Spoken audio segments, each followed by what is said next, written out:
yang pertama adalah pengertian KB dan kependudukan.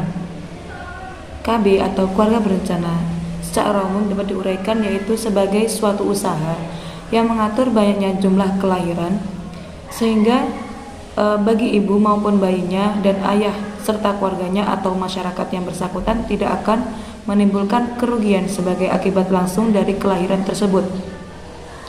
Kedua adalah kependudukan.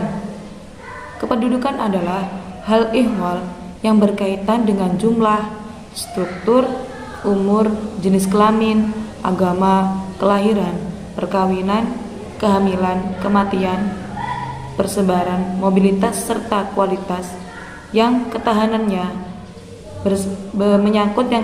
menyangkut ekonomi, sosial. Yang kedua adalah analisis segi positif dan negatif KB. Segi positif dari KB antara lain, yang pertama menurunkan angka kepadatan penduduk.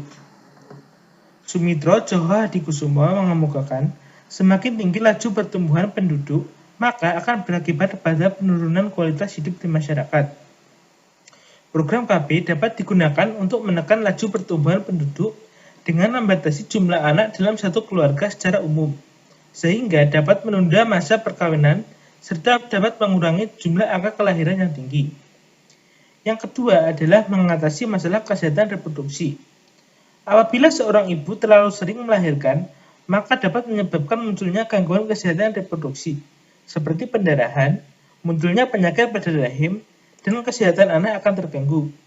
Oleh karena itu, pemerintah menjalankan program KB untuk mengatasi pertumbuhan penduduk yang sangat besar.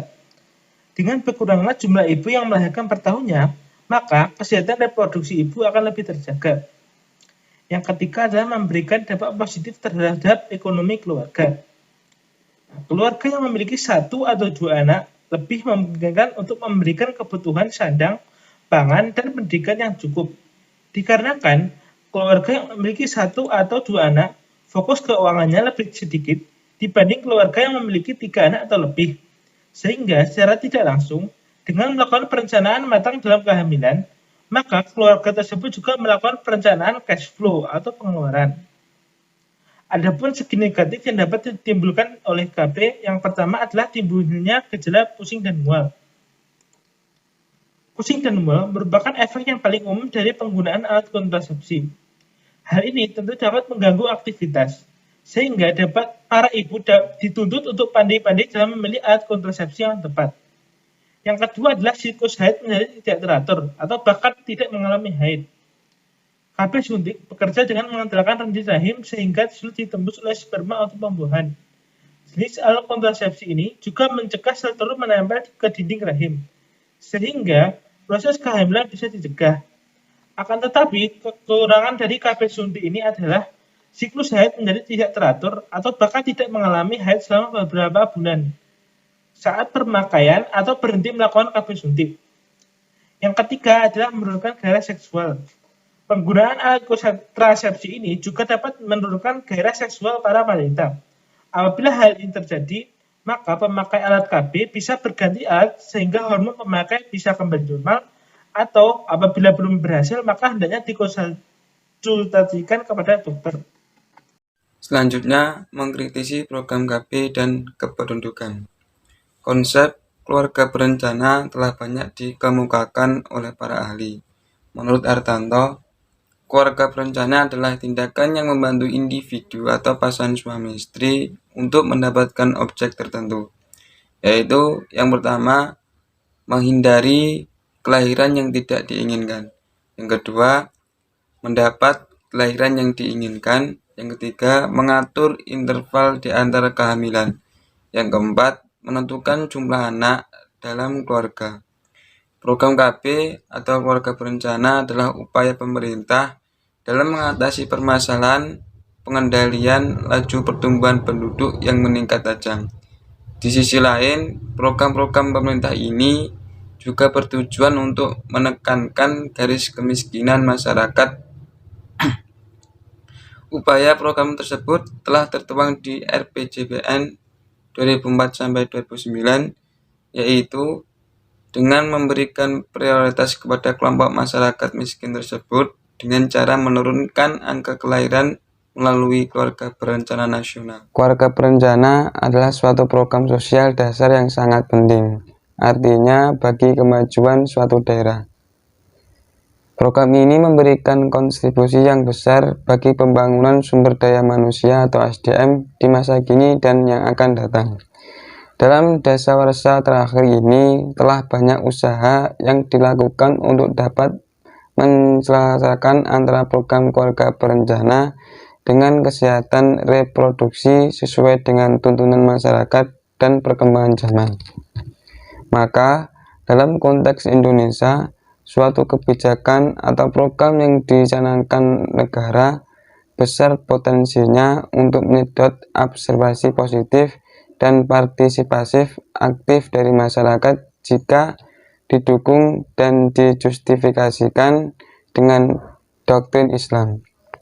Sebaliknya, suatu kebijakan atau program bisa saja rontok berantakan di tengah masyarakat manakala mengandung unsur kecenderungan terhadap nilai agama. Pelaksanaan pelayanan keluarga berencana yang berkualitas dilandasi oleh Undang-Undang Nomor 10 Tahun 1992 tentang perkembangan kependudukan dan pembangunan keluarga sejahtera. Sejalan dengan itu, kebijaksanaan pelayanan KB tidak hanya berorientasi pada angka kelahiran, namun berfokus pula pada upaya-upaya pemenuhan permintaan kualitas pelayanan. Salah satu tugas pokok pembangunan KB menuju pembangunan keluarga sejahtera adalah melalui upaya pengaturan kelahiran yang dapat dilakukan dengan pemakaian kontrasepsi. Kontrasepsi merupakan komponen penting dalam pelayanan kesehatan reproduksi sehingga dapat mengurangi risiko kematian dan kesakitan dalam kehamilan. Saya di sini akan menjelaskan tentang bagian D, yakni hukum KB menurut Islam. Nah, Islam sebagai agama secara substansial telah menawarkan konsep HAM di dalam ajarannya.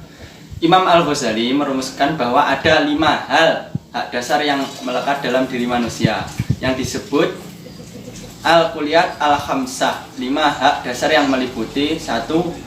Hak kesanggupan hidup, yang kedua kepemilikan harta, yang ketiga kebebasan berpikir, yang keempat yaitu keberlanjutan anak keturunan serta kemaslahatan atau maslahat. Nah, di sini KB pada hakikatnya tidak bertujuan untuk membatasi kehamilan dan kelahiran yang dipandang sangat bertentangan dengan eksistensi dan esensi perkawinan itu sendiri, melainkan hanya mengatur kehamilan dan kelahiran anak. Sehingga bila dilihat dari fungsi dan manfaat KB yang dapat melahirkan kemaslahatan dan mencegah kemudaratan, maka tidak diragukan lagi kebolehannya dalam Islam. Adapun menurut Hamid Launso dalam bukunya yang berjudul Hukum Islam menjelaskan bahwa pelaksanaan KB mendapat legitimasi dari syariat Islam jika aktivitas tersebut berorientasi pada konsep menjarangkan bukan membatasi keturunan karena dengan memperhatikan hal-hal berikut. Yang pertama, mengkhawatirkan keselamatan jiwa atau kesehatan ibu. Namun kekhawatiran ini harus dilaksanakan berdasarkan indikasi dari dokter yang dapat dipercaya. Hal ini sesuai dengan firman Allah Subhanahu wa taala dalam surah Al-Baqarah ayat 195 yang berbunyi, dan belanjakanlah harta bendamu di jalan Allah dan janganlah kamu menjatuhkan dirimu sendiri ke dalam kebinasaan, dan berbuat baiklah karena sesungguhnya Allah menyukai orang-orang yang berbuat baik. Dan yang kedua, mengkhawatirkan kesehatan atau kependidikan anak bila jarak kelahiran anak terlalu dekat. Boleh melakukan KB antara lain karena untuk menjaga kesehatan istri yang pertama, dan yang kedua mempertimbangkan kepentingan anak, yang ketiga mempertimbangkan biaya hidup rumah tangga. Dalam memahami makna KB, banyak ulama yang sepakat akan persetujuannya dalam arti membolehkan, dan terdapat juga ulama yang melarang mengikuti KB. Hal ini dijelaskan oleh Muhammad Hamdani dalam bukunya Pendidikan Agama Islam dan Kebidanan dengan uraian sebagai berikut. 1. Ulama yang memperbolehkan yaitu Yusuf Qaradawi, Imam Ghazali, Syekh Al-Hariri, Syekh Syaldud yang berpendapat bahwa memperbolehkan mengikuti pemrograman KB dengan adanya ketentuan antara lain yaitu seperti di atas tadi, menjaga kesehatan ibu, menghindari kesulitan ibu, dan untuk menjaga anak mereka. Dan dasar hukumnya adalah Quran surat Al-Mu'minun ayat 12 sampai ayat 14. Yang B, ulama yang melarang yaitu Madhor Abu A'la Al-Maudi yang berpendapat bahwa kegiatan KB merupakan membunuh keturunan seperti, dan dasarnya yaitu Quran surat Al-Isra ayat 31, dan janganlah kamu membunuh anak-anakmu karena takut kemiskinan, kamilah yang akan memberi rezeki kepada mereka dan juga kepadamu, sesungguhnya membunuh mereka adalah suatu dosa yang besar. Dan yang terakhir yaitu fatwa MUI tahun 2000 yang menyatakan bahwa ada 3 hal yang menjadi dasar hukum KB pada saat ini. 1. Pada dasarnya agama Islam memperboleh manusia untuk melakukan pengaturan kelahiran anak dengan tujuan yang positif seperti untuk menjaga kesehatan ibu dan anak serta dilakukan dengan cara yang baik dan tidak menimbulkan bahaya. Yang kedua, pemandulan dengan melakukan vasektomi atau pemotongan atau penutupan salur air mani laki-laki, atau tubektomi atau pemotongan penutupan saluran telur pada wanita dengan tujuan untuk membatasi kelahiran anak adalah perbuatan haram. Jadi memandulkan manusia yang sejatinya itu subur itu dilarang. Yang ketiga, tubektomi dapat dilakukan berdasarkan pertimbangan medis dari dokter yang profesional yang bersifat amanah, bahwa apabila yang bersangkutan hamil atau melahirkan akan membahayakan jiwanya atau anaknya. Contohnya seorang wanita itu dimandulkan gara-gara terdapat kanker serviks di dalam rahimnya, itu termasuk diperbolehkan. Tapi kalau dengan sengaja itu tidak diperbolehkan. Nah, dari pendapat-pendapat di atas ada ulama yang menyetujui dan ada ulama yang menolaknya. Tapi menurut fatwa MUI, KB itu diperbolehkan dengan 3 syarat tadi. Terus